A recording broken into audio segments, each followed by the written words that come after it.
vascular. Ya la próxima semana empezaríamos con lo que viene a ser función renal. Bien, nos falta ver solo lo que son las funciones de las válvulas, tonos cardíacos y las alteraciones en la dinámica circulatoria que se van generando en las alteraciones de las válvulas en primer lugar. Primero, las válvulas, no se olviden que son las que van a permitir el paso de la sangre, primero, de las aurículas en los ventrículos, las válvulas intraventricuspidia, y de los ventrículos a las arterias por parte de las válvulas pulmonares aorta. Son válvulas que van a permitir el paso, pero no el retroceso. Y el cierre de las válvulas son las que generan lo que conocemos como el primer y el segundo tono cardíaco. Siendo el primer tono cardíaco el cierre de las válvulas intraventricuspidia y el segundo tono cardíaco generado por el cierre de las válvulas pulmonares aorta. Además, como tenemos estas cuatro válvulas y como generan sonido, siempre que nos acercamos propiamente a la fuente del sonido, lo escuchamos con mayor intensidad, generando en el corazón, o en el tórax, perdón, lo que vienen a ser los focos auscultatorios. Cuatro áreas en el tórax donde vamos a poder percibir con mayor intensidad el cierre de cada una de estas válvulas, siendo el foco aórtico ubicado en lo que viene a ser el segundo espacio intercostal derecho a nivel de la línea paraesternal, foco pulmonar, segundo espacio intercostal izquierdo, también a nivel de lo que viene a ser la línea paraesternal, foco tricuspidio, quinto espacio intercostal izquierdo, línea paraesternal, y el foco mitral en el quinto espacio intercostal izquierdo en la línea medio clavicular. Siempre que estemos cerca de estos focos, estamos escuchando con mayor intensidad cada una de esas válvulas. Tendremos, como les decía, el primer tono cardíaco, el segundo tono, siendo el primer tono mucho más fuerte que el segundo, principalmente debido a que las válvulas intraventricuspidias son más grandes. Además, es un tono que dura aproximadamente unos 0.14 segundos, mientras que el segundo tono dura 0.11 segundos. Podemos percibir también lo que viene a ser el tercer y cuarto tono cardíaco, siendo que el tercer tono cardíaco, conocido también como tono ventricular, ocurre durante el primer tercio de la diástole. Se genera básicamente por la entrada de sangre hacia el ventrículo. Quiere decir, en cuanto ingresa la sangre durante el llenado ventricular, en especial en el llenado ventricular rápido, entra con suficiente velocidad la sangre dentro del ventrículo y genera un choque contra las paredes ventriculares. Eso es lo que genera el tercer tono cardíaco. Luego tenemos el cuarto tono cardíaco, conocido también como tono auricular. Se produce al final de la diástole, justo en el momento de la sístole auricular. La contracción de las aurículas va a generar tensión en sus paredes y esa tensión es la que va a generar el cuarto tono cardíaco. Normalmente podemos percibir tanto el primer tono como el segundo tono cardíaco, y en personas extremadamente delgadas, utilizando un buen estetoscopio, o en la mayoría de los niños, podemos percibir lo que viene a ser el tercer tono cardíaco. El cuarto tono es muy difícil de poder percibirlo, aún en una persona extremadamente delgada y con un muy buen estetoscopio.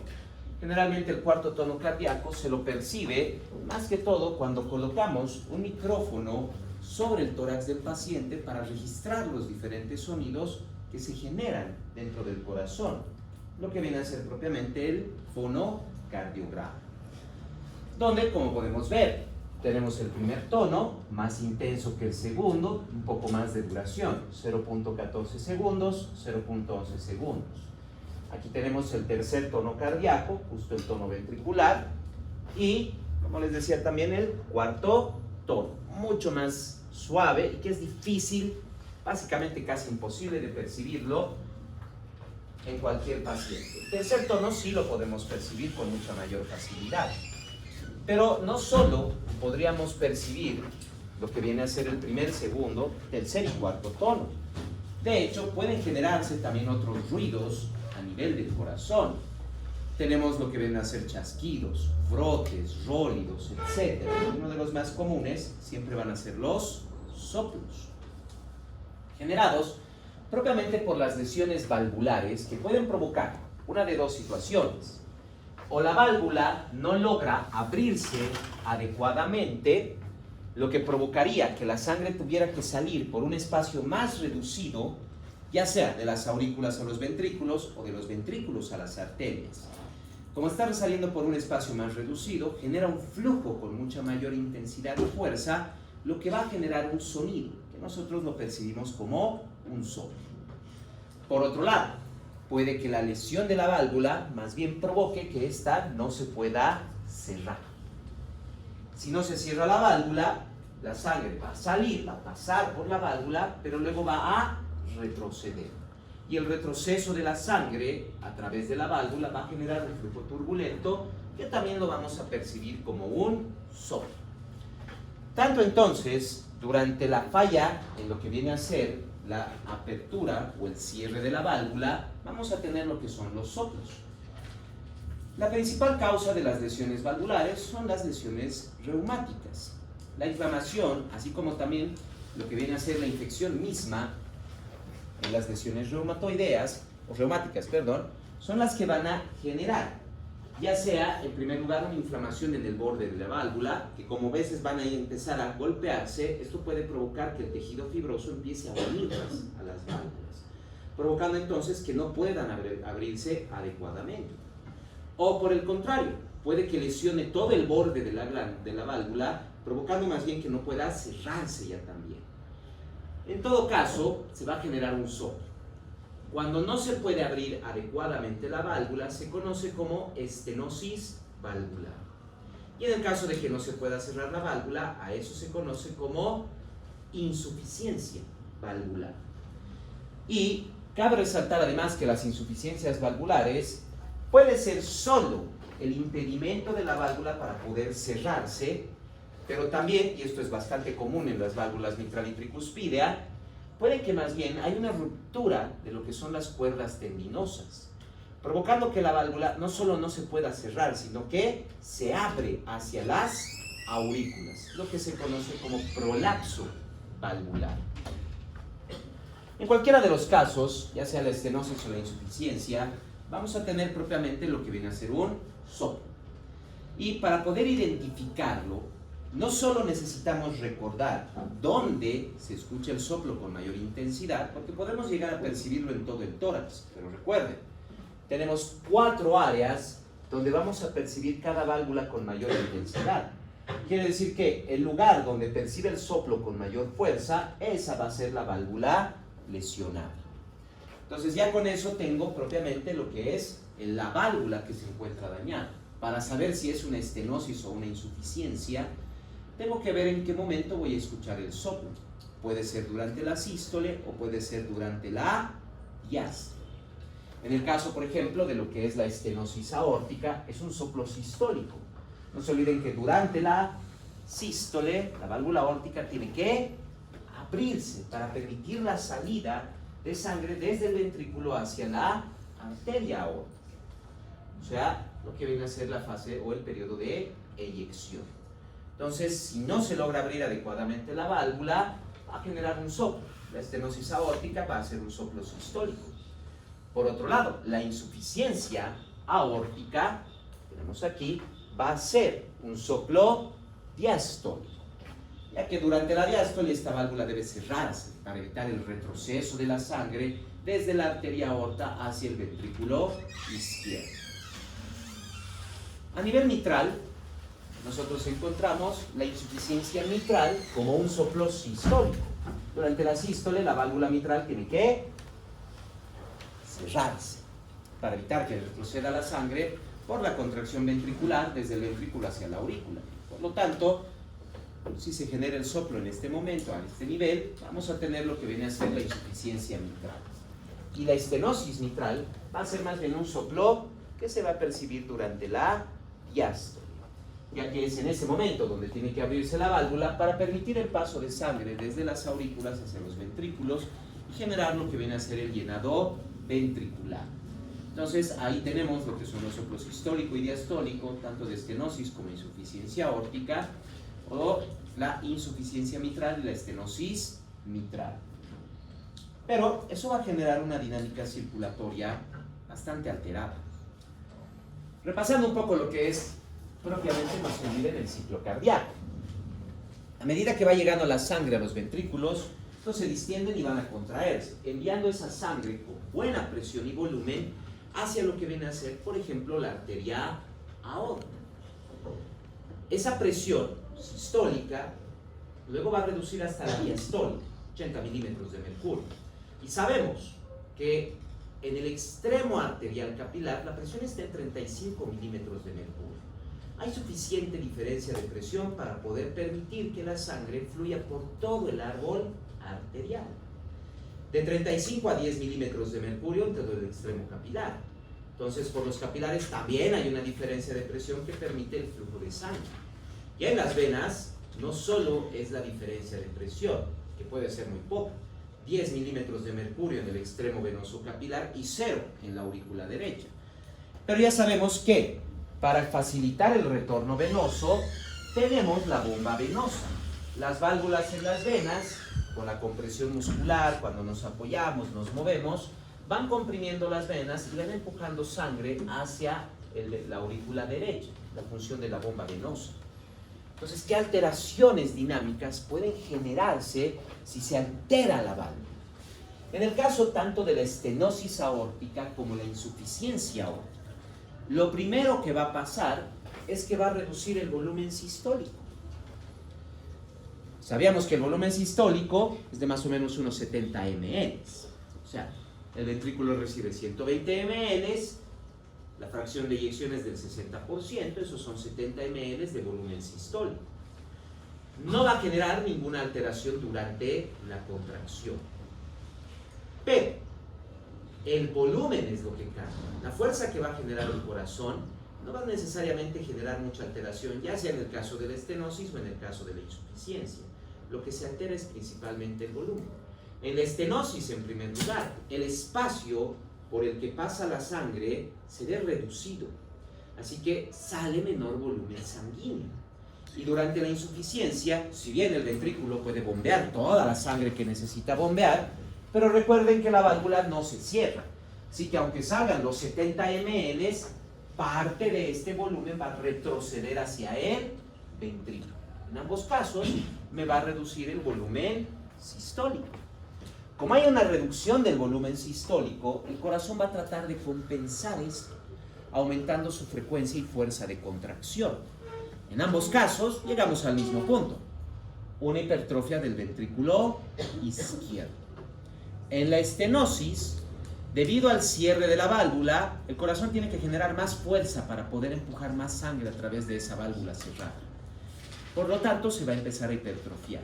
Y en el caso de la insuficiencia, como recibe mayor volumen sanguíneo, se distiende más el ventrículo y se va a contraer con mayor fuerza, eventualmente también generando una hipertrofia del ventrículo izquierdo. En la estenosis, incluso la presión ventricular puede subir hasta los 400 milímetros de mercurio. Y en la insuficiencia, el volumen puede aumentar hasta 250 ml. En ambos casos estamos viendo un incremento en lo que viene a ser la diferencia de precarga y poscarga, lo que nos genera la hipertrofia del ventrículo izquierdo. Esa hipertrofia del ventrículo izquierdo va a empezar a compensar la pérdida de volumen sistólico. Pero también, como tengo más presión en el ventrículo izquierdo y más volumen, me aumenta el volumen en el lado pulmonar. Va a empezar a generarse mayor volumen dentro del sistema pulmonar, que maneja menores presiones. Recuerden que el pulmón maneja una presión de 25 milímetros de mercurio sistólica. Y si ya tengo en mi ventrículo hasta 400 milímetros de mercurio y un volumen de 250 ml, ya me está pudiendo llegar suficiente sangre del sistema pulmonar al ventrículo izquierdo. Va a empezar a aumentar los volúmenes. Se va a generar entonces una lesión aórtica. Esto me va a generar una reducción del flujo coronario. En la estenosis, claro, la válvula no se abre adecuadamente, pero ¿qué habíamos visto en la anterior clase? No se olviden que la entrada al sistema coronario es justo por encima de la válvula aórtica y solo entra la sangre durante la diástole. Recuerden que aquí la válvula está muy poco abierta, no sale mucho volumen. Entonces no hay mucha sangre para que pueda ingresar también al sistema coronario. Por otro lado, en la insuficiencia, no se cierra la válvula, y si no se cierra la válvula, ¿dónde golpea la sangre para ingresar dentro del sistema coronario? Va a reducir bastante además el volumen por la reducción de la presión diastólica, que no va a llegar a 80 milímetros de mercurio. Como la válvula no se cierra, puede bajar inclusive a 40, 30 milímetros de mercurio la presión diastólica. Menor diferencia de presión, menor carga de sangre que ingresa dentro del sistema coronario, lo que ya me va a empezar a generar una disminución del oxígeno y de los nutrientes hacia el músculo ventricular. Eso ya me va a generar una insuficiencia ventricular izquierda. De hecho, ya incluso la hipertrofia puede generar una insuficiencia si es que es tan amplia la hipertrofia que me reduce el espacio dentro del ventrículo. Eventualmente se va a generar una insuficiencia ventricular izquierda, lo que me va a provocar un aumento a nivel de la aurícula izquierda en su presión, llegando inclusive a 25 o a 40 milímetros de mercurio, muy por encima de la presión pulmonar. Así que se empieza a estancar sangre en el sistema pulmonar, aumentando la presión hidrostática, el volumen sanguíneo, y entre las fuerzas de Starling, estas son fuerzas que me empiezan a sacar líquido del espacio vascular al espacio intersticial, terminando con un edema pulmonar. O sea, el pulmón empieza a acumular líquido, que incluso va a empezar a filtrar dentro de los alvéolos, disminuyéndome la respiración del paciente. Deja de oxigenar adecuadamente. Esa vendría a ser principalmente la causa de muerte. Una insuficiencia cardíaca que ha llevado a un edema pulmonar y una insuficiencia respiratoria. Eso en el caso de las alteraciones aórticas, tanto la estenosis como la insuficiencia aórtica. En la estenosis e insuficiencia mitral, igual vamos a tener una reducción del volumen auricular al ventrículo. O sea, ya no voy a tener la reducción, como estábamos viendo hace un momento, de inicio de lo que era la reducción del volumen sistólico. Aquí lo contrario, más bien. Puede que haya un buen volumen sistólico, siempre y cuando la aurícula pueda darle suficiente sangre al ventrículo, porque ahí está el problema. En la estenosis, la aurícula no logra enviar suficiente sangre al ventrículo, por lo tanto disminuye también su volumen sanguíneo, su volumen telesistólico, y en el caso, volumen telediastólico, y en el caso de la insuficiencia, en el momento en que se contrae el ventrículo, gran parte de la sangre retrocede hacia la aurícula en vez de salir hacia la aorta, porque a nivel aórtico tengo una presión mínima de 80 milímetros de mercurio, mientras que en el lado auricular no tengo presión, es de 0. Entonces, al momento que se contrae el ventrículo, es más fácil que la sangre retroceda a la aurícula a que pase hacia la arteria aorta. En ambos casos voy a tener entonces la reducción del volumen que pasa de la aurícula al ventrículo, generando en primer lugar ya un aumento de presión auricular. Esto me inicia el edema pulmonar. En la estenosis e insuficiencia aórtica, el edema pulmonar era lo último. En cambio, en las valvulopatías mitrales, el edema pulmonar es lo primero que aparece. El aumento de volumen auricular y su presión va a empezar a estancar sangre en el sistema pulmonar, a generar un edema pulmonar, lo que ya genera una disminución de la oxigenación del paciente. Claro, voy a tener un aumento del tamaño de la aurícula izquierda, que ya sabemos que a medida que se va distendiendo las fibras musculares del corazón, pueden empezar a contraerse. La aurícula izquierda no tiene el nodo sinusal, por lo tanto puede empezar a temblar, generando una fibrilación auricular, y se pierde por completo esa bomba de cebado auricular izquierda. Va a tratar de compensar el cuerpo, aumentando el volumen sanguíneo, quiere decir el retorno venoso, pero nos puede generar mayor edema pulmonar. Se produce la hipertensión pulmonar, incrementando aún más el edema pulmonar, un aumento de presión que va a generarse a nivel ya también de la bomba cardíaca derecha. Como tengo edema pulmonar e hipertensión pulmonar, ahora el ventrículo derecho no tiene que llegar a una presión de 25, tiene que llegar a una presión de 40, 50 o 60 milímetros de mercurio.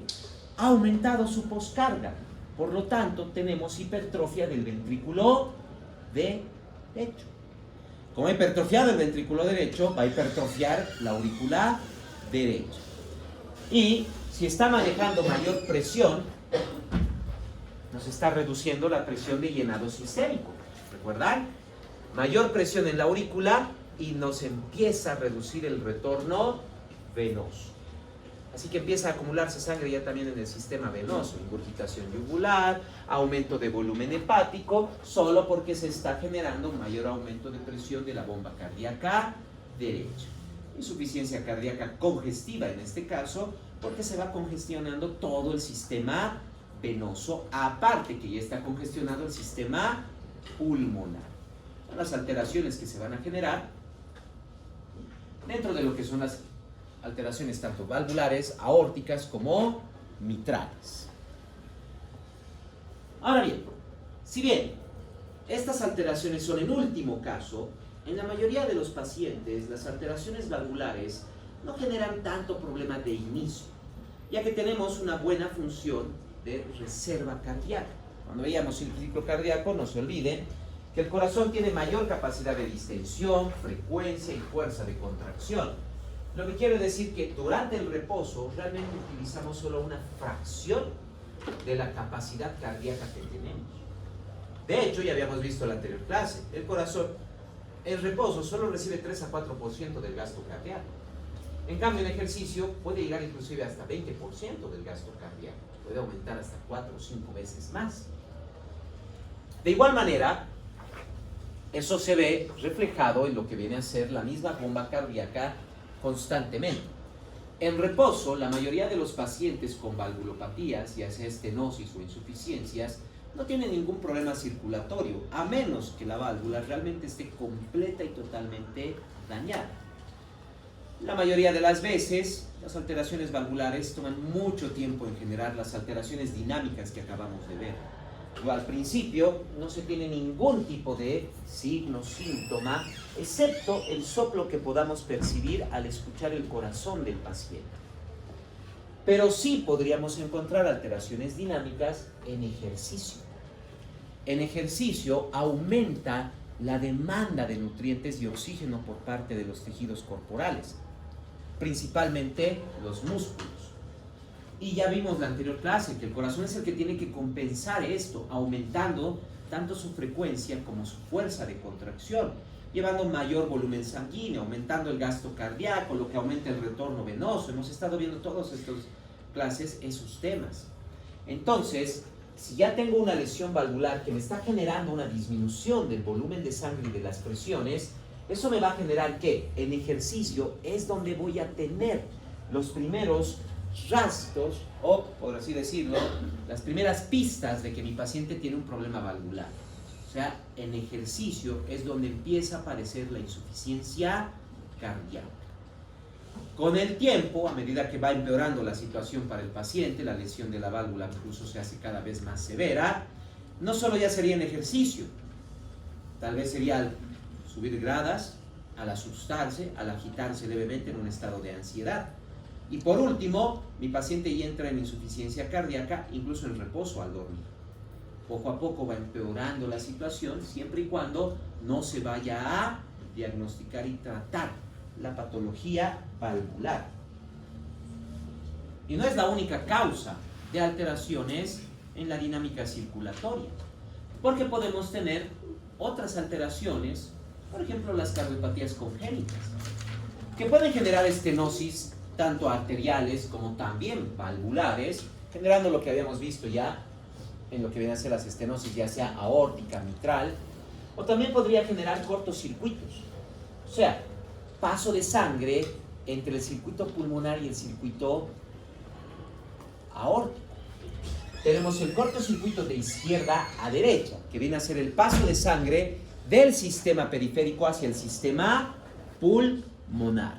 Básicamente el paso de sangre oxigenada hacia la parte del sistema circulatorio o el corazón donde está la sangre sin oxígeno.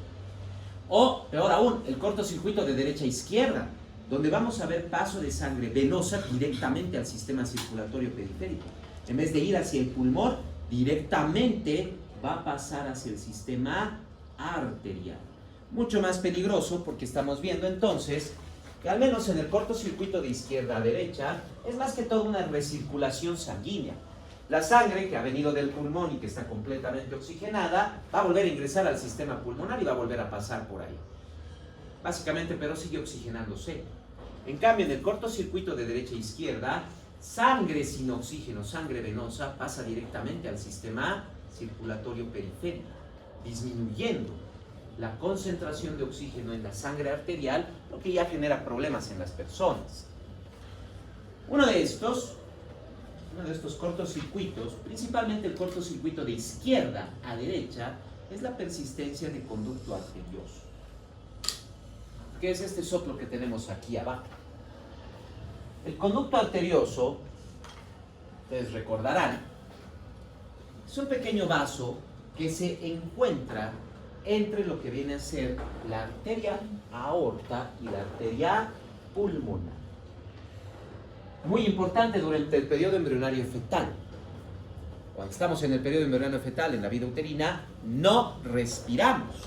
Así que los pulmones no pueden recibir oxígeno de forma directa del aire como lo hacen normalmente, sino que deben recibir oxígeno por parte del sistema circulatorio.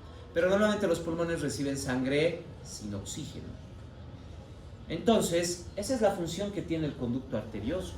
Permitir que la sangre oxigenada que está fluyendo por la arteria aorta pase al sistema pulmonar y pueda nutrir a los pulmones para que durante el periodo embrionario fetal no solo se desarrollen adecuadamente, sino también logren crecer adecuadamente.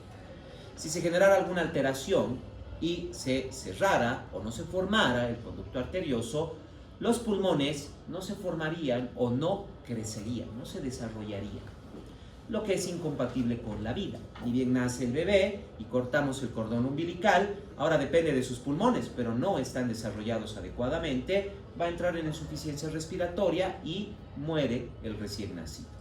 Es la importancia que va a tener el conducto arterioso. Pero una vez que nacemos, ya respiramos, ya no lo necesitamos. Tiene que cerrarse. Y de hecho, generalmente se cierra hasta el tercer, cuarto mes después del nacimiento. Generalmente se cierra. Algunos toman un poco más. Hasta el sexto mes después del nacimiento, hasta los 6 meses, tiene que estar cerrado. Se cierra y lo único que pasa es que al obliterarse va a empezar a fibrosarse y al final se transforma en lo que viene a ser el ligamento arterioso, que mantiene la arteria aorta y pulmonar en su posición sin que haya mayor movimiento. En el caso de que no se cierre, ahí es donde tenemos el conducto arterioso permeable. Y básicamente, el signo más importante que encontramos es este soplo, que a diferencia de los soplos que habíamos visto de valvulopatías, este es un soplo constante, tanto durante la sístole como durante la diástole. Y de hecho, aumenta en la sístole su intensidad y disminuye durante la diástole. ¿Y por qué aumenta su intensidad? Porque es durante la sístole que aumenta la presión a la presión sistólica a nivel aórtico, empujando mayor cantidad de sangre hacia el sistema pulmonar. Por eso es más fuerte el ruido. En cambio, durante la diástole, la presión baja, la presión diastólica, lo que significa menor flujo de sangre hacia el sistema pulmonar, reduciendo la intensidad del soplo.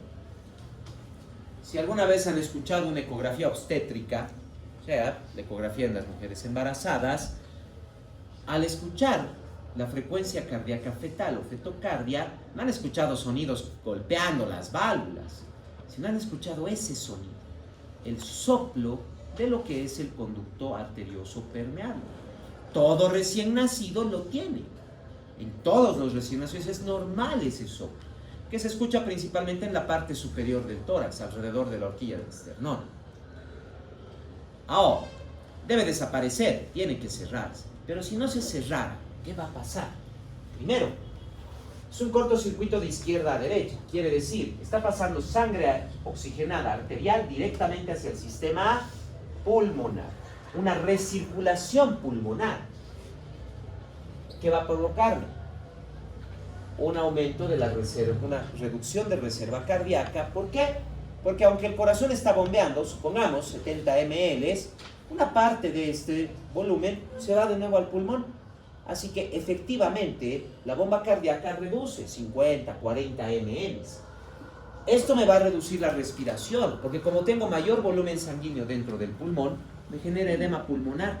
Me provoca entonces una disminución en la frecuencia respiratoria y en la oxigenación del corazón, o mejor dicho, de la sangre. Esto se traduce en una insuficiencia cardíaca, el soplo que percibimos, conocido como el soplo de maquinaria. En niños no vamos a tener mucho problema, pero a medida que crece el paciente, cada vez la diferencia de presión sistémica y pulmonar son mayores, lo que me genera mayor riesgo de hipertensión pulmonar e insuficiencia cardíaca. Sin corrección, la mayoría de los pacientes no llega a vivir más allá de los 40 años de edad. Muchos fallecen entre los 20 y 40 años.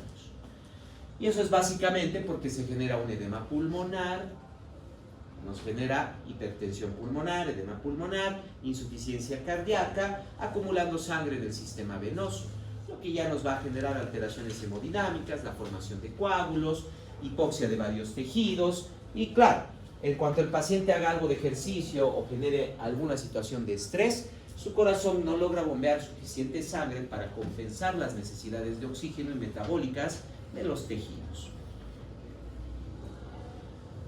Otra alteración, lo que viene a ser la tetralogía de Fallot. En primer lugar, ¿cuáles son los componentes de la tetralogía de Fallot?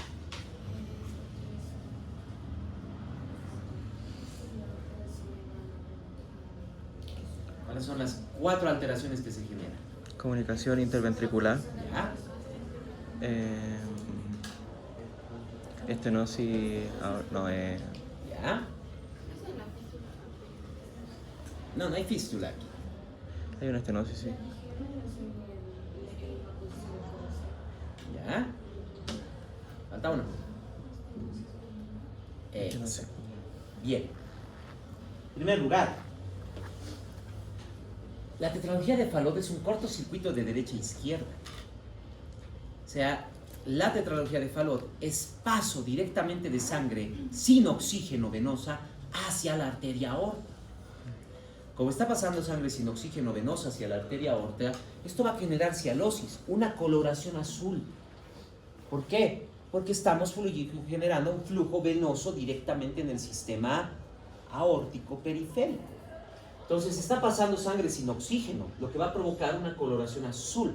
Por eso también se los conoce como niños azules. Nacen completamente rosaditos. Cortamos el cordón umbilical y ya empezó el problema. Se tornan azules inmediatamente. Por el problema de que está pasando sangre en gran cantidad, sangre sin oxígeno, hacia la arteria aorta. En primer lugar, sus 4 componentes son la aorta en el ventrículo derecho, lo que es la transposición de los grandes vasos, estenosis pulmonar, comunicación interventricular e hipertrofia del ventrículo derecho. Todo esto, ¿de dónde sale primero? ¿Por qué se genera? ¿Les han explicado en embriología o no se acuerdan? Entre la 5ª y 7ª semana de gestación se forma el corazón. Recuerden que al principio solo es un vaso, nada más, que tiene la capacidad de contraerse. Pero a medida que va formándose, lo primero que pasa es que se dobla, ¿verdad? Ahí es donde va a formar ventrículo izquierdo, o sea, corazón izquierdo, corazón derecho. Sigue contrayéndose y demás. Y recuerden que a medida que va formándose, tiene que rotar, ¿verdad? Tiene que rotar el corazón. A veces no rota o rota en sentido opuesto. Entonces, donde normalmente, con la rotación normal, de forma normal, tiene que quedar la arteria pulmonar por delante de la arteria aorta. Pero ahí es donde está el problema. No va a rotar adecuadamente el corazón, más bien rota en sentido opuesto, provocando que la aorta quede por encima de la arteria pulmonar. Entonces, ¿qué va a pasar? Como la aorta ahora está por encima de la arteria pulmonar, va a haber un pequeño problema. La aorta tiene más presión que la arteria pulmonar. Y normalmente la pulmonar estaba delante de la aorta. Entonces, aunque tenga mucha presión la aorta, no genera ningún problema en la pulmonar. Pero ahora está al revés. La presión aórtica va a empezar a comprimir a la arteria pulmonar, lo que nos va a generar la estenosis pulmonar. Como tenemos la estenosis pulmonar, bueno, aún necesitamos el flujo sanguíneo y el corazón está abierto en la parte interna porque todavía no está formado completamente el tabique. Así que a medida que va bombeando, ahora la sangre casi fluye principalmente por la arteria aorta. ¿Por qué? Porque tenemos el conducto arterioso que me va a llevar sangre al sistema pulmonar. Así que básicamente no hay ningún problema, pero la arteria aorta se va a quedar en la parte central tratando de sacar sangre no solo del ventrículo izquierdo, sino también del ventrículo derecho. Nos va a mantener la comunicación interventricular y ahí tengo la aorta en el ventrículo derecho, la transposición y el movimiento anormal de la aorta. No se puede cerrar el tabique. Si se cerrara el tabique, muere el niño dentro del útero, porque no va a haber nada de flujo sanguíneo pulmonar. No va a haber absolutamente nada. Y si no llega a fluir sangre hacia el sistema pulmonar, no llega al ventrículo izquierdo, tampoco va a haber flujo sanguíneo aórtico. Por eso se mantiene la apertura del tabique interventricular, la comunicación interventricular. Ahora, tanto el ventrículo izquierdo como el ventrículo derecho tienen que suplir las funciones de precarga y poscarga aórticos. Lo que significa que el ventrículo derecho tiene que aumentar su masa muscular para poder compensar lo que viene a ser la presión aórtica. El ventrículo derecho se hace más tan grueso como el ventrículo izquierdo, hipertrofia del ventrículo derecho. Vean, todo nace ¿de dónde? De la rotación anómala del corazón, nada más. Y eso es lo que genera cada uno de los componentes de la tetralogía de Fallot, donde el 75% de la sangre venosa pasa directamente a la sangre a la aorta. O sea, un flujo con muy poca cantidad de oxígeno, por eso la cianosis. Y claro, esto se debe corregir. Lo primero que tenemos que hacer es invertir los grandes vasos.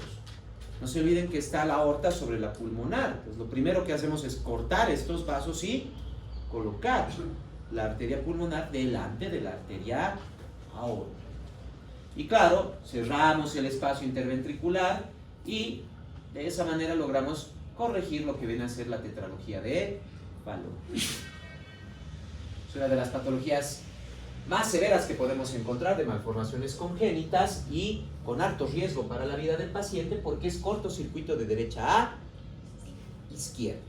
Muerte durante la infancia. En cambio, el cortocircuito de izquierda a derecha es recirculación pulmonar. Muerte entre los 20 y 40 años por la hipertensión pulmonar y el edema pulmonar.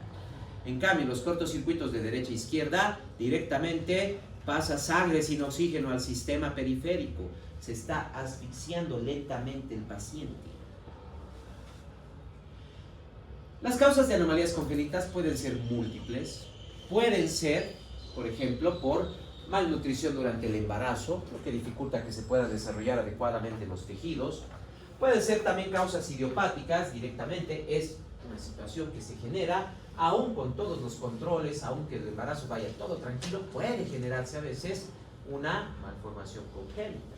Pueden tener carácter hereditario, pueden ser también por infecciones, diferentes causas. Las más comunes, propiamente lo que viene a ser, ya sea la malnutrición durante el embarazo, el uso de fármacos, drogas u otras sustancias ilegales, porque sí, de todos los fármacos que ustedes van a aprender en farmacología, de todos esos libros y libros, hojas y hojas de fármacos, se van a quedar con una hojita de medicamentos para embarazadas. Realmente en embarazo utilizamos muy poco medicamento porque la mayoría pueden generar malformaciones congénitas. Lo mismo pueden generar las drogas, infecciones como la toxoplasmosis y demás. Una gran variedad de causas para la formación de las anomalías congénitas. En el caso de lo que viene a ser la tetralogía de Fallot, voy a cortar los vasos. ¿Qué necesito? Porque no puedo tenerlo al bebé sin flujo de sangre. ¿Qué voy a necesitar? No solo para esto. Recambios valvulares, traumatismos cardíacos, trasplantes cardíacos. ¿Qué necesito para hacer estas cirugías? Un ECMO. ¿Mm? Un ECMO, una circulación extracorpórea. Eso. Necesito una máquina de circulación extracorpórea. No puedo operar en un corazón que esté funcionando en primer lugar una tetralogía de Fallot. Tengo que abrir el corazón, tengo que cerrar el tabique, tengo que cambiar la posición de los vasos sanguíneos. Básicamente tengo que disecar el corazón para poder repararlo. Así que no puede estar funcionando, tengo que paralizar el corazón de ese niño. Y no solo aquí, recambios valvulares, trasplantes, etcétera, todo tengo que hacerlo con una máquina de circulación extracorpórea. En primer lugar, la máquina de circulación extracorpórea es una bomba. Es una máquina que se va a encargar de bombear la sangre. Voy a conectar a esta máquina tanto las arterias aórticas, pulmonares, venas cavas, todo lo voy a conectar, incluso las venas pulmonares. La sangre tiene que fluir dentro de la máquina. Sí, hay un detalle muy importante. La máquina puede encargarse de lo que viene a ser la oxigenación de la sangre. Lo que quiere decir que básicamente solo tendré que conectar, más que todo, las venas cavas o propiamente las venas pulmonares y la aorta para tener ese flujo sanguíneo. Ahora, para la oxigenación de la sangre en las máquinas de circulación extracorpórea hay 4 diferentes mecanismos. Primero tenemos el forzado de burbujas de oxígeno. Funciona muy similar a lo que vendría a ser el oxigenador de una pecera. Conocen, ¿no? Tenemos la pecera, tenemos una maquinita ahí y va botando burbujas dentro del agua para ir oxigenándola. Aquí vamos a tener lo mismo, pero claro, no es tan simple como colocar un conducto que envíe oxígeno dentro de la sangre. Tienen que ser microburbujas más pequeños, no podemos generar un flujo muy amplio, o sea, no podemos generar burbujas grandes porque generan trauma sanguíneo y eso va a provocar coagulación. Luego tenemos el goteo en presencia de oxígeno, lo opuesto. Voy a tener más bien dentro de la máquina una cámara que tiene una alta concentración de oxígeno y la sangre va a ingresar por la parte de arriba y va a ir goteando dentro de esa cámara. En la parte de abajo se va acumulando y va siendo bombeada dentro del cuerpo del paciente. Igual, pequeño problema con la formación de coágulos. Al gotear la sangre, no solo está en contacto directo con oxígeno, sino que al gotear, golpea y el trauma sanguíneo genera coagulación. Luego tenemos el paso por discos y el paso por membranas. Los discos, alguna vez los han debido ver en películas y demás, están en la parte superior y han debido ver que van rotando. La sangre, a medida que va pasando por ahí, el disco ya forma parte de la bomba. Pero a medida que va pasando, ahí vamos a encontrar que en el disco hay membranas o hay incluso una estructura capilar microscópica que permite el paso de sangre y de oxígeno. Es la forma más óptima de oxigenación, ya que simula en gran medida lo que viene a ser el paso de la sangre por los alveolos, donde la sangre está pasando y solo al otro lado de una membrana celular está el aire, el oxígeno, y se puede intercambiar. Lo mismo va a pasar dentro de la máquina de circulación extracorpórea, ya sea en el mecanismo de discos o en el mecanismo por membranas.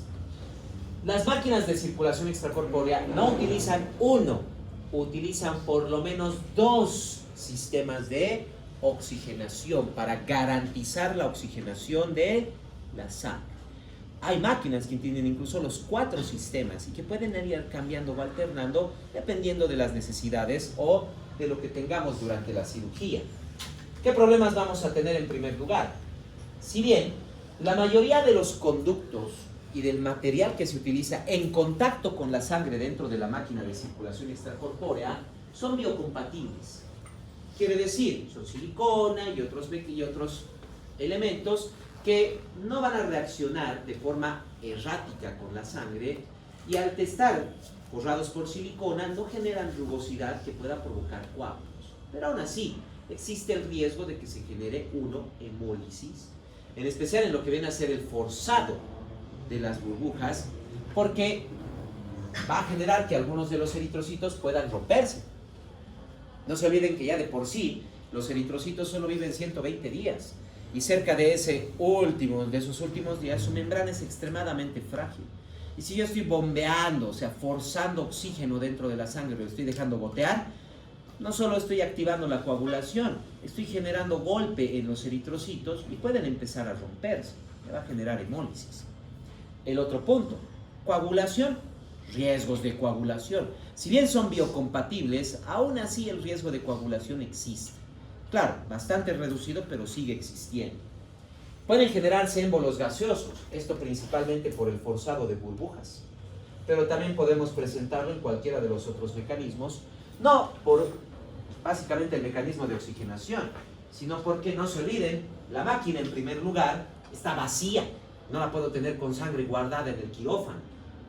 Entonces, al conectar, tengo que permitir que fluya la sangre y llene por completo los conductos para luego recién volver a conectar, porque de lo contrario va a entrar aire, va a entrar espacio dentro del flujo sanguíneo del paciente y eso se conoce como embolia gaseosa, porque va a haber una parte del torrente sanguíneo donde no va a haber nada de eritrocitos porque está moviéndose ahí la burbuja de aire. Entonces es un espacio dentro de una arteria donde no hay flujo de oxígeno y esto es una embolia. En este caso, por la presencia de aire, la embolia gaseosa. Va a reducir el volumen sanguíneo. Vean la máquina, ¿cuánta sangre creen que puede contener ahí adentro?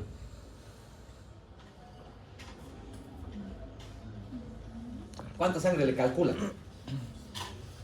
dentro de la máquina?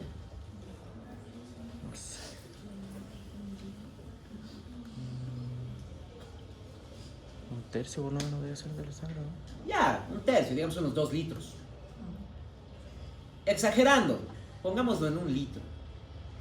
Ya, en un adulto no sería mucho. Le estoy quitando un 20% de su volumen sanguíneo yéndose a la máquina de circulación extracorpórea. No va a haber problema. Pero en un niño que apenas tiene 1 litro de sangre, básicamente toda su sangre está saliendo. Básicamente estoy sacándole toda su sangre, estoy disminuyendo su volumen.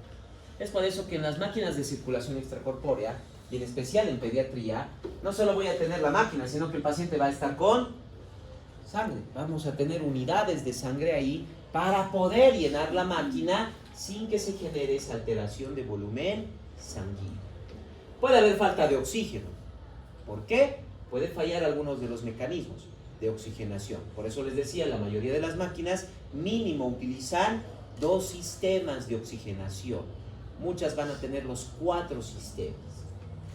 Y como tenemos riesgo de coagulación, todo paciente para cirugía cardíaca, todo paciente que va a tener máquina de circulación extracorpórea durante la cirugía, va a estar con heparina. Pero el problema es el siguiente, la heparina me toma por lo menos 12 a 24 horas en que desaparezca el efecto. Y no se olviden que acabo de operar al paciente, necesito que haya coagulación, porque si no la herida quirúrgica va a seguir sangrando. Así que tengo riesgo de hemorragia postquirúrgico ya también. Una gran cantidad de alteraciones que voy a tener por la utilización de la máquina de circulación extracorpórea y que necesariamente debo utilizarla para poder manejar situaciones como lo que es la tetralogía de Fallot, lo que viene a ser la situación de recambios valvulares, traumatismos cardíacos, lesiones que tengan que ser reparadas, comunicaciones interauriculares, interventriculares, etc. Son muy pocas las veces en que la cirugía, básicamente por cateterismo, nos va a ayudar. Por ejemplo, en una situación de comunicación interauricular, un ostium primo, un ostium secundo, aunque esté abierto, son pequeños esos espacios. Con un catéter puedo llegar a cerrarlos. Pero la comunicación interventricular ya es muy grande. El catéter no me va a servir. Entonces tengo que entrar al corazón, tengo que abrir el corazón y tengo que suturar ese espacio. Para el recambio valvular, sí o sí tengo que entrar al corazón. Tengo que sacar la válvula y colocar una válvula sintética en su posición. Entonces, eso no se puede hacer por un cateterismo. Mediante el catéter no voy a poder introducir una válvula cardíaca, mucho más grande. Entonces, sí o sí tengo que utilizar estas máquinas con todos estos cuidados que vamos a tener. Y como estábamos viendo, en varias de las alteraciones dinámicas que hemos visto en cardiopatías congénitas, una de las principales situaciones que se genera es la hipertrofia cardíaca. Es una respuesta compensatoria. La más común, la hipertensión arterial. Como tenemos hipertensión arterial, eso nos aumenta la postcarga. y eso significa aumento del trabajo del corazón, lo que va a significar entonces una hipertrofia ventricular. En el caso de lo que es la hipertensión arterial, hipertrofia de ventrículo izquierdo. Pero en la tetralogía de Fallot, por ejemplo, hipertrofia de ventrículo derecho. Mientras la hipertrofia sea compensatoria, no voy a tener ningún problema dinámico, no voy a tener ningún problema de circulación, porque solo está incrementando la masa ventricular lo suficiente para generar la presión y fuerzas necesarias para suplir ese aumento de poscarga. Pero si eso no me regula y tiene aún a aumentar la poscarga y sigue aumentando la hipertrofia, ya me va a generar con el tiempo una insuficiencia, porque el ventrículo puede hipertrofiarse al punto en que ya no tiene espacio para poder recibir la sangre. Y puede ser tanto ventrículo izquierdo como ventrículo derecho. Con el tiempo, si no se llega a estabilizar la alteración, con el tiempo la hipertrofia va a generar insuficiencia cardíaca. Disminuye tanto el espacio dentro del corazón que la sangre ya no logra llenar los ventrículos y no se genera suficiente bomba cardíaca. ¿Alguna duda o pregunta que tenga?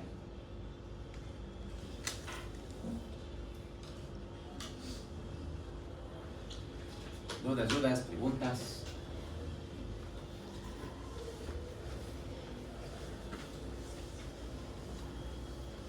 ¿Esa hipertrofia se puede revertir? ¿Esa hipertrofia se puede revertir? Todo músculo hipertrofiado tiene tendencia a que pueda reducirse siempre y cuando disminuyas la carga que tiene. En el corazón, si no la disminuimos, la hipertrofia no va a disminuir. Y claro, tampoco va a volver a lo que tenía antes. Solo va a reducir un poco. O sea, podemos mejorar al paciente, sí, pero aún va a tener cierto grado de insuficiencia. En reposo y en actividades cotidianas no le va a generar problema. Pero como sabemos, el ejercicio demanda mayor función cardíaca. Así que ese paciente puede que en ejercicio tenga problemas de oxigenación, circulatorios, edema, etc. Es por eso que tratamos de evitar más bien que se genere la hipertrofia. Siempre hay que compensar al paciente antes de que haya una mayor hipertrofia. Lo único malo es que la mayoría de los pacientes hipertensos ya tienen cierto grado de hipertrofia, pero principalmente son compensatorias. Rara vez van a llegar a una hipertrofia ya patológica. Dudas que tengan. ¿Cuál es la diferencia entre cortocircuito de izquierda a derecha que de derecha a izquierda? Cortocircuito de izquierda a derecha significa que sangre oxigenada va a recircular al sistema venoso. Generalmente es recirculación pulmonar. Y el cortocircuito de derecha a izquierda, sangre venosa sin oxígeno, pasa directamente a la arteria aorta, lo que genera cianosis. Inmediatamente eso reduce la oxigenación de los tejidos. Es más peligroso el cortocircuito de derecha a izquierda que el de izquierda a derecha. Como hemos visto, una persistencia de ductos y el paciente puede vivir hasta los 20 o 40 años. Una tetralogía de Fallot y el paciente no vive más allá de los 4 o 5 años. Mueren rápidamente esos niños. Claro, habían algunos que lograban sobrevivir hasta los 8 o 9 años, pero calidad de vida muy reducida. Dudas que tengan.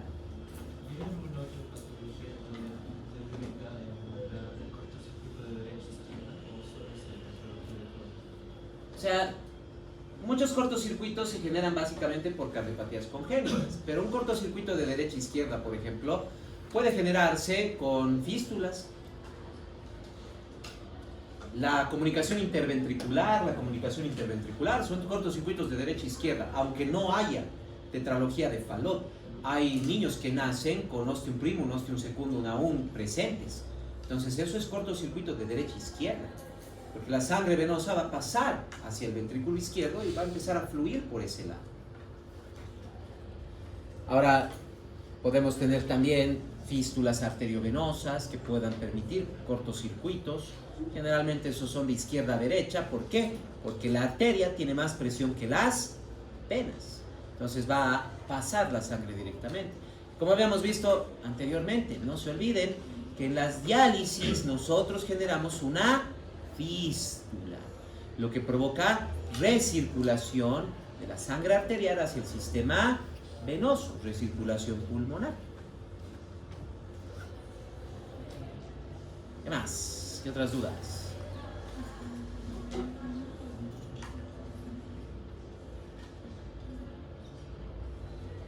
¿Ninguna otra duda? Bueno. Con eso ya hemos terminado todo lo que es circulatorio. Hemos llevado